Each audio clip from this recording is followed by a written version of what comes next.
comment ထဲမှာရော direct message မှာပါ Beyond Birthday အကြောင်းကိုတောင်းဆိုထားတဲ့သူတွေအတွက် video လေးတစ်ပုဒ်လုပ်ပေးလိုက်ပါတယ်ဒီ video လေးထဲမှာတော့ Beyond Birthday အပါအဝင်တခြား L ရဲ့စက္ကန့်သူတွေအကြောင်းနဲ့ Whammy House အကြောင်းကိုအသေးစိတ်ရှင်းပြပေးသွားမှာဖြစ်ပါတယ်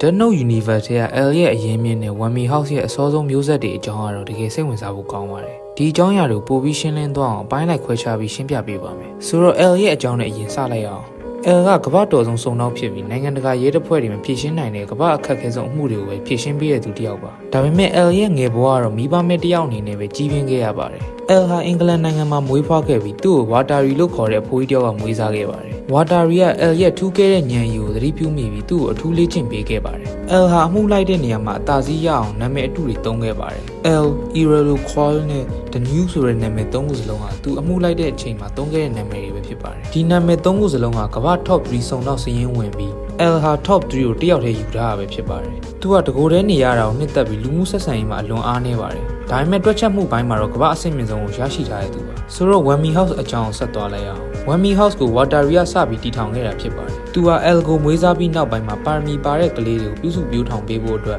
Whammy House ဆိုတဲ့ဂေဟာကိုစတင်တည်ထောင်ခဲ့တာဖြစ်ပါတယ်အစပိုင်းရည်ရွယ်ချက်ကတော့ကလေးတွေကိုအထူးလေ့ကျင့်ပေးရုံပဲဆိုပေမဲ့ L ရဲ့အောင်မြင်မှုတွေကြောင့် L ရဲ့စက္ကန့်သူကိုမွေးထုတ်ပေးတဲ့အကြောင်းဖြစ်သွားခဲ့ပါတယ်ထူးခြားတဲ့အချက်ကတော့ဒီကြောင့်မှာကလေးတွေကိုမျိုးဆက်လိုက်ခွဲထားတာပါ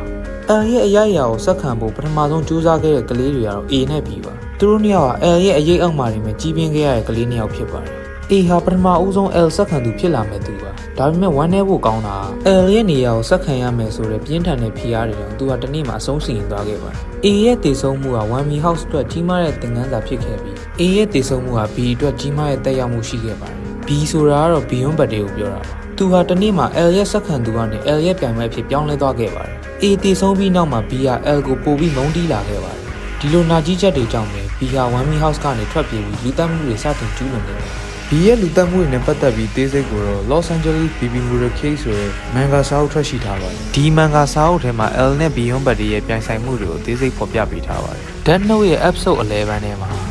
L ဟာ Naomi Misura လို့ခေါ်တဲ့ Raven Bar ရဲ့လက်ထပ်မဲ့ကောင်မလေးနဲ့အမှုတစ်ခုလိုက်ဖူးတယ်လို့ပြောမှုပါတယ်အဲ့ဒီအမှုကတော့ Beyond Birthday ရဲ့လူသတ်မှုတွေပါ Beyond Birthday အကြောင်းပြန်ဆက်ရမယ်ဆိုရင် Beyond Birthday ကမွေးကလေးကနေရှင်နီဂါမီမျက်လုံးတွေနဲ့မွေးဖွားလာတဲ့ကလေးတစ်ယောက်ဖြစ်ပါတယ်သူကတင်မင်းနဲ့ဘာအပေးယူမှလှုပ်ဆံမလို့ပဲရှင်နီဂါမီမျက်လုံးရရှိထားရဲဆိုတဲ့အချက်က Death Note Universe မှာအငင်းပွားဖို့ကောင်းတဲ့အချက်တစ်ခုဖြစ်နေပါတယ် Death Note Universe မှာရှင်နီဂါမီမျက်လုံးလိုရင်းနဲ့ဆိုရင်တင်မင်းကိုကိုယ့်ရဲ့အသက်တစ်ဝက်ပေးပြီးတော့ရှင်နီဂါမီမျက်လုံးကိုအပေးယူလုပ်လို့ရပါတယ်ဒါပေမဲ့ Beyond Birthday ကအဲ့လိုလှုပ်ဆံမလို့ပဲနဲ့မွေးကလေးကပါလာတာ Beyond Birthday ရဲ့မိဘတွေကတင်မင်းစာအုပ်ကိုရရှိခဲ့ပြီးသူ့ရဲ့ကလေးအတွက်အပေးယူလုပ်ခဲ့ရဆိုတဲ့ယူဆချက်တွေရှိပေမဲ့ဒါဟာ fan theory သက်ဖြစ်ပြီး official တော့ဟုတ်မနေခဲ့ပါဘူးစိတ်ဝင်စားဖို့ကောင်းတာဟာ Beyond Birthday ကဒီမျက်လုံးတွေကိုဘလို့အသုံးချခဲ့လဲဆိုတာပါ Beyond Birthday ကဒီမျက်လုံးတွေကိုအသုံးပြုပြီ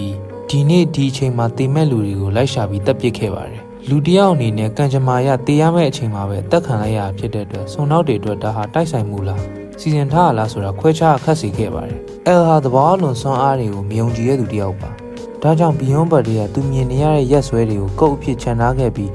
L အနေနဲ့သဘောလုံးအချက်လက်တွေကိုဘယ်လိုစုံစမ်းမလဲဆိုတာကိုစမ်းသပ်ခဲ့တာပဲဖြစ်ပါတယ်။ဒီမျက်လုံးတွေရှိနေတာ Beyond Birthday အတွက်တော့ကောင်းကြီးတစ်ခုဆိုတာတဲ့ကျင်းစာတစ်ခုလိုဖြစ်နေခဲ့ပါတယ်။သူကလူတွေတည်ဆုံးမဲ့ရက်ကိုနေ့စဉ်နဲ့မျှမြင်တွေ့နေရပြီးသူမိဘတွေတည်ဆုံးမဲ့ရက်ကိုပါမြင်တွေ့ခဲ့ရပါတယ်။ဒါကြောင့်သူကကလေးဘဝကလေးကစိတ်ပိုင်းဆိုင်ရာပျက်စီးခဲ့ရပါတယ်။ဒီအချက်ကသူလူသက်သမားဖြစ်လာရတဲ့အကြောင်းရင်းတစ်ခုလည်းဖြစ်နိုင်ပါတယ်။ကျွန်တော်ပြောဖို့မေ့သွားတဲ့အချက်တစ်ခုကတော့ Beyond Birthday က L နဲ့တပုံစံနဲ့တူနေတာပါ။ဒါဟာ Beyond Birthday က L ကိုအားကျလုံးL နဲ့တပုံစံနဲ့တူအောင်နေထိုင်ခဲ့လို့ဖြစ်ပါတယ်။သူဟာအစပိုင်းမှာ L ကိုအားကျပြီး L ဆက်ခံသူတယောက်ဖြစ်လာခဲ့ခြင်းမျိုးလေ။ A ရဲ့ဖြစ်ရဲ့ကြောင့်သူ့ဘဝကြီးတစ်ခုလုံးပြောင်းလဲသွားစေခဲ့ပါတယ်။ Beyond Birthday က L နီးနီးညံကောင်းပေမဲ့တနေ့မှာတော့သူဟာ L ကိုရှုံးနေသွားပြီး Naomi Misura ရဲ့ဖန်ဆီးခြင်းကိုခံခဲ့ရပါတယ်။သူကအဖမ်းမခံရခင်မှာ L ကိုမျက်ခြေဖြတ်ဖို့အတွက်သူ့ကိုယ်သူအဆုံးစီရင်ဖို့ကြိုးစားခဲ့ပါတယ်။ဒါပေမဲ့ Naomi Misura သူ့ကိုအချိန်ကြီးတားဆီးနိုင်ခဲ့ပြီးလူသတ်မှုနဲ့ဖမ်းဆီးနိုင်ခဲ့ပါတယ်။သူဟာထောင်ထဲမှာ2နှစ်နီးပါးနေခဲ့ရပြီး2004ခုနှစ်ဇန်နဝါရီလ22ရက်နေ့မှာတည်ဆုံးသွားခဲ့ပါတယ်။တည်ဆုံးသွားတဲ့အကြောင်းရင်းကတော့ယာဂမီလိုက်ရဲ့လက်ချက်တွေပါ။ယာဂမီလိုက်ဟာကမ္ဘာအန်ဒီရဲ့အရှိဆုံးရာဇဝတ်ကောင်တွေကိုရှင်းလင်းနေတဲ့အချိန်မှာ Beyond Birthday ကပါဝင်သွားခဲ့တာပဲဖြစ်ပါတယ်။ဒါကတော့ Beyond Birthday နဲ့ပတ်သက်ပြီးကျွန်တော်အသိသလောက်ဝင်မျှပေးသွားတာပဲဖြစ်ပါတယ်။ Brother တို့သိတဲ့အကြောင်းအရာတွေကိုလည်း comment ထဲမှာဝင်ရောက်ဆွေးနွေးသွားကြလို့ရပါတယ်။ဗီဒီယိုလေးကတော့ဒီလောက်ပါပဲ။